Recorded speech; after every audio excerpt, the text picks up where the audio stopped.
त्या जंगलात सिंह राहायचा. एके दिवशी सिंह झाडाखाली झोपून होता. एक उंदीर आला आणि सिंहाच्या पोटावर नाचू लागला. मग सिंह रागाने उठला आणि उंदीरला पकडू लागला, पण उंदीर हात नाही. दुसऱ्या दिवशी सिंह झोपून होता.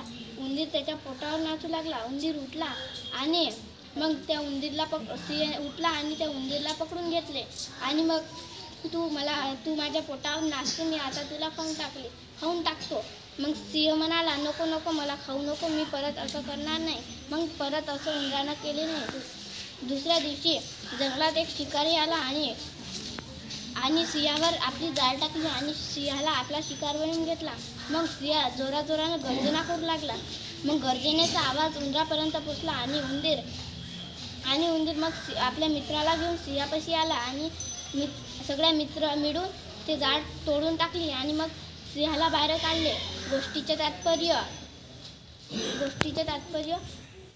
दुसऱ्याला अनुभव समजून